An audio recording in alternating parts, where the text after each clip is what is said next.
بسم اللہ الرحمن الرحیم۔ السلام علیکم۔ السلام علیکم میرے پیارے دینی اسلامی بہن بھائیوں، ماؤں، بیٹیوں، میرے چینل اسداللہ میں خوش آمدید۔ دعا کرتی ہوں اللہ تبارک و تعالیٰ آپ کو اس دنیا کی تمام خوشیوں اور نعمتوں سے نوازے اور اس دنیا کی تمام تکلیفات اور پریشانیوں سے آپ کو اپنے اللہ تبارک و تعالیٰ حفظ و امان میں رکھے۔ اور میری پیارے معززین معززات سامعین سامعات، میرے چینل اسداللہ کو آپ میرے دینی درس کو ضرور سنیں اور اس کو سبسکرائب کریں اور لائک کریں اور بیل آئیکن کے بٹن کو دبائیں۔ قال النبی صلی اللہ علیہ وسلم انما الاعمال بالنیات، پیارے آقا محمد صلی اللہ علیہ وسلم نے فرمایا عملوں کا دارالمدار نیتوں پر ہے۔ انسان جو نیت کرتا ہے اسی کا پھل پاتا ہے۔ اور آپ اسلام کی ایک مدد کرنے کے لیے آپ کا نہ کوئی پیسہ خرچ ہوتا ہے نہ کچھ، کیونکہ اسلام کا صرف ہی آپ نے انگلی کا زور بٹن پر دینا ہے اور ایک انگلی سے سبسکرائب کرنا ہے، تو آپ کا نہ پیسہ خرچ ہوتا ہے نہ کچھ۔ تو ضرور یہ کیا کریں، کیونکہ دین اسلام کو بلند کرنے کے لیے اور اسلام کا جھنڈا اونچا کرنے کے لیے یہ کام آپ ضرور کر دیا کریں۔ اللہ تبارک و تعالیٰ آپ کو انشاءاللہ اس کام کا اجر عظیم عطا فرمائیں گے۔ تو میں کربلا کا پس منظر آپ کو پیش کر رہی ہوں۔ نحمدہ و نصلی علی رسولہ الکریم، اما بعد فاعوذ باللہ من الشیطان الرجیم، بسم اللہ الرحمن الرحیم۔ تو اب حضرت وہب بن عبداللہ کلبی کی قربانی، حضرت وہب بن عبداللہ کلبی کی قربانی ہے۔ حضرت حر کی قربانی کے بعد حضرت وہب بن عبداللہ کلبی نے حضرت امام حسین سے میدان میں جانے کی اجازت طلب کی۔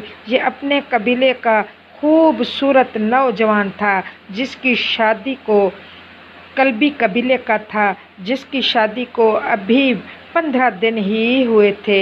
اپنی تمام امنگوں سے منہ موڑ کر، اپنی تمام تمناؤں کو خاک میں ملا کر اور دنیا کی ہر خواہش کو پاس سے پشت ڈال کر اور اپنی نئی دلہن کے سہاگ کا بھی کوئی خیال نہ کرتے ہوئے ناموس اسلام کی خاطر قربان ہونے کے لیے تیار ہو گیا۔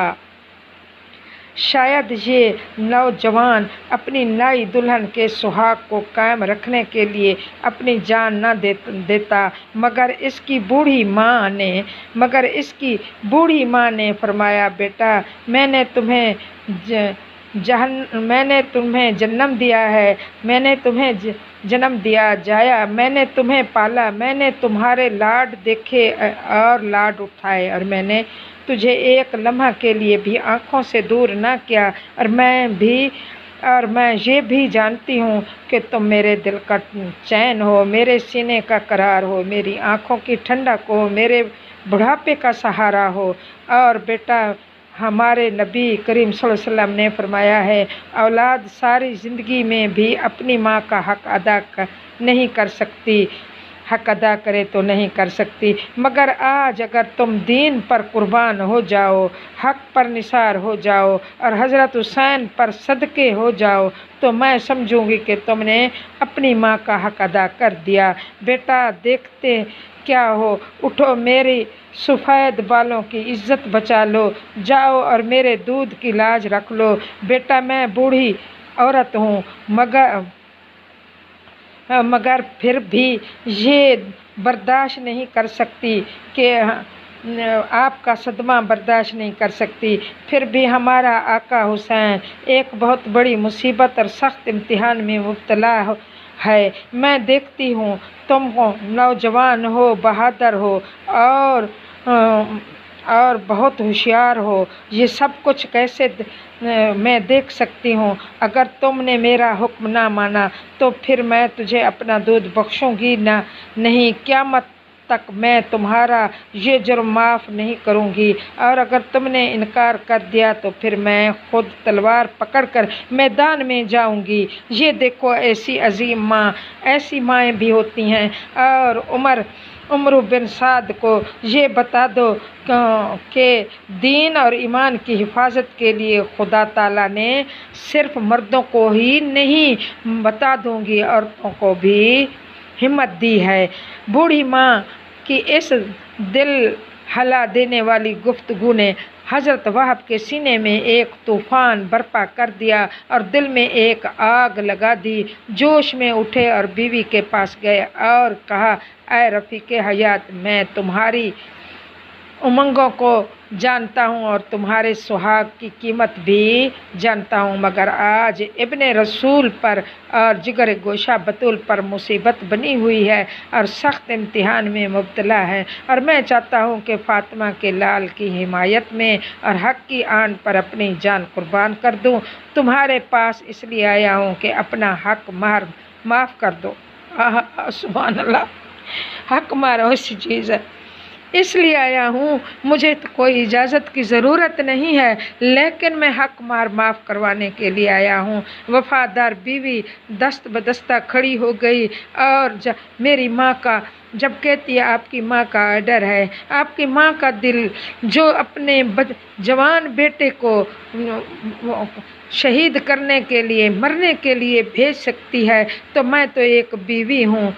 और कहती है, दस्त बस खड़ी होकर जवाब दिया, ऐ मेरे सरताज, अगरचे मैं जानती हूँ कि तुम्हारी मौत से मेरा सुहाग लुट जाएगा, लेकिन अगर मेरा सुहाग लुटकर भी दीन हक़ का अलम बुलंद रह सकता है तो मुझे मंजूर है, और मेरा सुहाग अगर लुटता है तो लुटने दीजिए, मगर ईमान का सुहाग पामाल ना हो। और अगर इस्लाम औरतों को भी मैदान जंग में लड़ने की इजाज़त देता तो मैं भी तुम्हारे साथ शाना बशाना होकर लड़ती, और मैं भी आती और यजीदियों को बताती कि तुम्हारी गैर इस्लामी हुकूमत और शख्सी बादशाहत मुसलमान औरतों को भी कबूल नहीं है।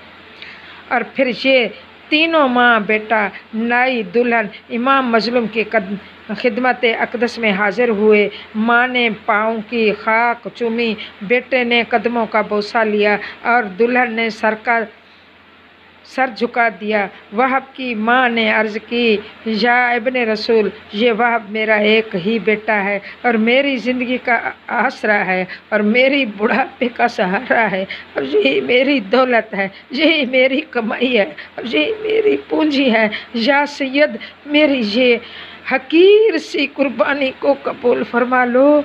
मैं ये बर्दाश्त नहीं कर सकती कि इतरते पैगंबर मुसीबत में मुब्तला हो और मेरा जवान बेटा, और मैं इसको देखती रहूं, इसलिए मेरे इस बेटे को निसार होने की इजाज़त दीजिए। नई दुल्हन ने अर्ज़ की, ऐ सैयद के लाल, मैं जानती हूँ कि वह आपकी मौत से मेरा सुहाग उठ जाएगा, मैं अपने वाली से महरूम हो जाऊंगी, मगर मेरे आका, मुझे ये सब कुछ मंजूर है, मगर आपकी मुसीबत नहीं देखी जाती। हमारी आंखों से मेरे ख़ानदान को, मेरे खामद को मैदाने में जाने की इजाज़त दीजिए, इजाज़त दे दो। और इसकी औज़ में मैंने अपना हक़ माफ़ किया। हज़रत वहाब, जो अभी तक दस्त बदस्ता खड़े थे, बोल उठे, ऐ हमारे इमाम, वो मौत जो सलामी की सर बुलंदी के लिए आए, वो मौत नहीं ज़िंदगी है। वो सर जो नामूस दीन की खातिर कटे, सर बुलंद है। या हुसैन, इजाज़त दो कि मैदान में जाऊं और दीन के दुश्मनों को बताऊं कि अभी हक़ की हिमायत करने वाले भी मौजूद हैं। तीनों की इस गुफ्तगू से अहले खैमा रोने लगे, और हज़रत इमाम हुसैन जानते थे कि आज मैदान जंग में जो भी जाएगा वो ज़िंदा नहीं आएगा। वो वहाब की मौत से इसकी बूढ़ी माँ की लाठी टूट जाएगी और इसकी बीवी का सुहाग खाक में मिल जाएगा। इसलिए फरमाया, वहाब, तुम्हारी इस अकीदत व मोहब्बत का शुक्रिया, मगर मैं नहीं चाहता कि तुम्हें मौत के हवाले करके तुम्हारी माँ का सहारा छीन लूँ और तुम्हारी बीवी का सुहाग खाक में मिला लूँ। मगर तीनों में से इस पर कोई भी राज़ी नहीं हुआ और तीनों ने फिर इमाम के पांव पकड़ लिए। माँ ने अर्ज़ की, या हुसैन, मेरे सहारा आप हैं, मेरा सहारा आप हैं। बीवी ने कहा, आका मेरे वली आप हैं। वहाब ने इल्तिजा की, या सरदार मेरे इमाम आप हैं, अपने नाना की वास्ता मुझे निसार होने का हुक्म दो। शहज़ादा कौनाइन ने हज़रत वहाब का शौक़ शहादत देखा तो इजाज़त दे दी और फिर हज़रत वहाब ने इमाम के कदम चूमे, माँ के पाँव को बोसल दिया और बीवी के सर पर हाथ फेरा और घोड़े को इशारा दिया और फिर दुश्मन के आगे डट गए। सर पर लोहे का खूद था और हाथ में फौलादी शमशीर, पुश्त पर ढाल थी और दूसरे हाथ में नेज़ा।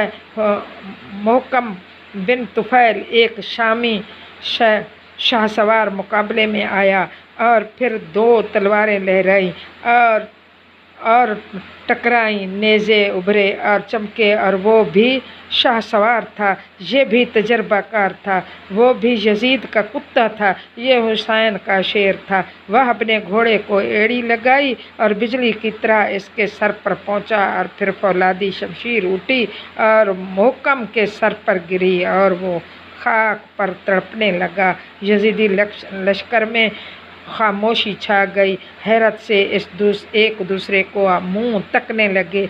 अब कौन मुकाबले में जाए? इधर हज़रत वहाब नेज़ा लहरा रहे हैं, ललकार रहे हैं कि यजीद कुत्तों आओ और हुसैन के शेर का पंजा देखो।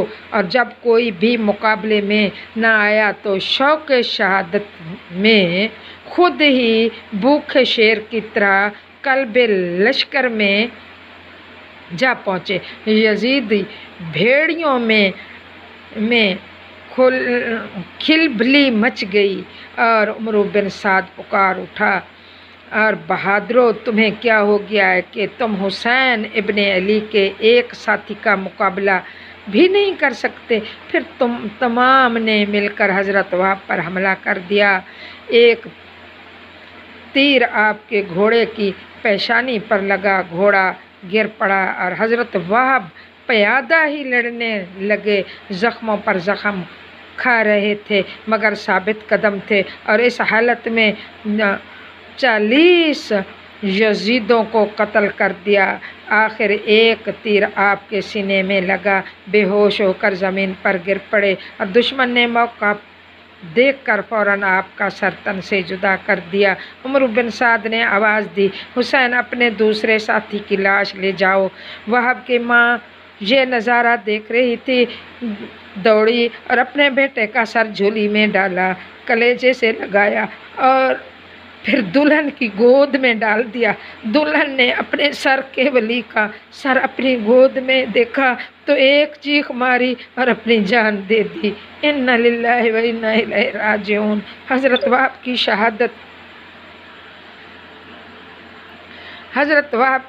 शहादत के बाद नवासा रसूल के जानिसार साथी, वफादार गुलाम और फिदा का कार खादिम यक के बाद दीगर नामूस इस्लाम की हिफाजत और हक़ व सदाकत की रखवाली के लिए अपने अपने जौहर दिखाते हुए कुर्बान हो गए।